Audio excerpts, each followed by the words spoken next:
Introducing Dr. Shahbaz Ahmed Qazi, a skilled vascular interventional radiologist. Explaining is venous leak or varicocele disease have same cause?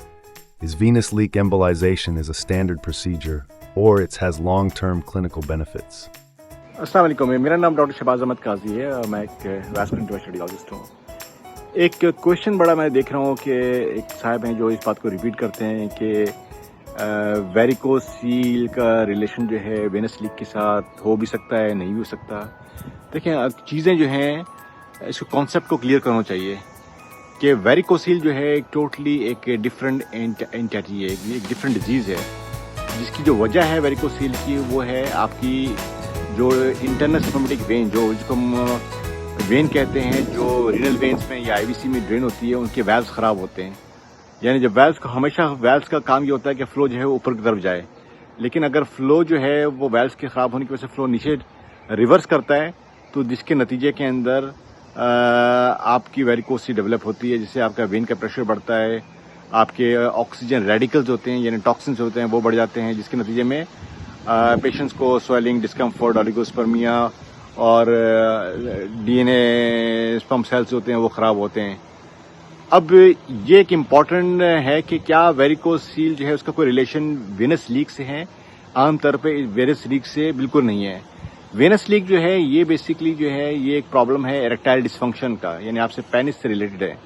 और erectile dysfunction में जो Venus leak cause है, क्या उसका वेरिकोसिस से related है? तो ये बेसिकली इसका कोई रिलेशन नहीं है।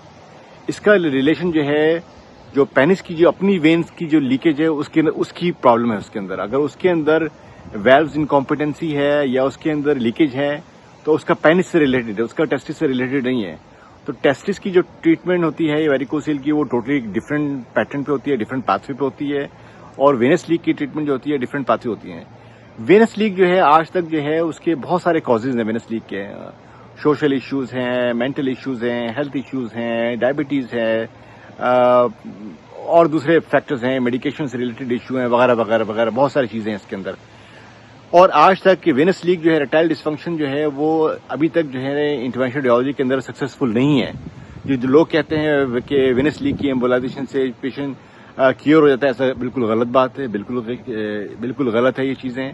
अगर ये चीजें इतनी सीधी होती और सही होती तो हर इंटरनेशनल रेडियोलॉजिस्ट यूएस के अंदर, कनाडा के अंदर, अमेरिका में, यूरोप के अंदर ये ट्रीटमेंट जो होता है हर आदमी कर रहा होता।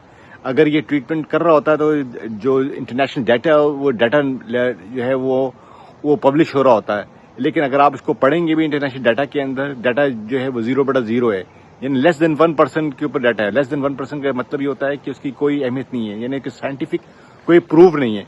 और किसी को अगर वेनस लीक की एम्बोलाइजेशन की वजह से अगर कोई इंप्रूवमेंट होती भी है तो वो सिर्फ वक्ती होती है। और वक्ती होने का मतलब होता है कि 24 घंटे, 48 घंटे, हफ्ता, 10 दिन, 15 दिन रहा, उसके बाद दोबारा वो बैक टू 0 हो गया। और आपने अगर 10 लाख, 15 लाख पर खर्च किया, उसके बाद आपके वेनस लीक की ट्रीटमेंट से आपको कोई फायदा नहीं हुआ, उसका मतलब है कि वो वेनस लीक जो है वो एक अनस्टेबलाइज्ड, अनस्टैंडर्ड ट्रीटमेंट प्लान है जो प्रूवन नहीं है दुनिया के अंदर। अगर प्रूवन होता दुनिया के अंदर, इंटरनेशनल लिटरेचर के अंदर अगर ये प्रूव होता तो आज ये हर आदमी कर रहा होता है। हर आदमी अगर नहीं कर रहा है इसका मतलब ये है कि ये एक सक्सेसफुल नहीं है। तो इस बात को समझने की जरूरत है कि ये जो है वेनस लीक जो है टोटली एक डिफरेंट फिनोमेना है और वेरिकोसील एम्बोलाइजेशन जो है टोटली डिफरेंट फिनोमेना है। वेरिकोसील एम्बोलाइजेशन जो है डेफिनेटली इसमें कोई शक शुबह नहीं है कि ये एक स्टैंडर्ड ट्रीटमेंट है और इसकी सक्सेस जो है बहुत ज्यादा है, बेहतर है सर्जिकल माइक्रो सर्जिकल के मुकाबले में, और रिकरेंसेस की बहुत कम है। ये एक स्टैंडर्ड ट्रीटमेंट। लेकिन वेनस लीक जो है वो अभी तक जो है वो एक स्टैंडर्ड ट्रीटमेंट नहीं है इंटरनेशनली। इसकी ना उसकी को रिसर्च के अंदर, पब्लिकेशन के अंदर कोई भी इतनी कोई डाटा मौजूद नहीं है इसके अंदर। इसका मतलब है कि वो अभी तक जो है उसको वो एक अनसक्सेसफुल प्रोसीजर है जिसको लोगों ने अडॉप्ट नहीं किया है। और जो करते हैं तो उसका अगर आप अपने जो मरीज होते हैं उनको टेम्परेरी रिलीव होता है, यानी कि हुआ 10 दिन हुआ और आपने 10 लाख, 15 लाख ऊपर खर्च किया, इन द एंड आप जो उसको आप रिजल्ट देखते हैं तो रिजल्ट जो है वो अगर 10% 15% है तो उसका मतलब it is a failed procedure. तो ये बात समझना है कि वेनस लीक एक पूरा एक डिफरेंट फिनोमेना, इसको जो समझने की जरूरत है। अगर आप हमसे इस चीज के बारे में डिस्कस करना चाहते हैं तो हमारे सोशल वेबसाइट के जरिए हमसे रब्ता कर सकते हैं। शुक्रिया। Available for consultations in major cities: Lahore, Islamabad, and Karachi.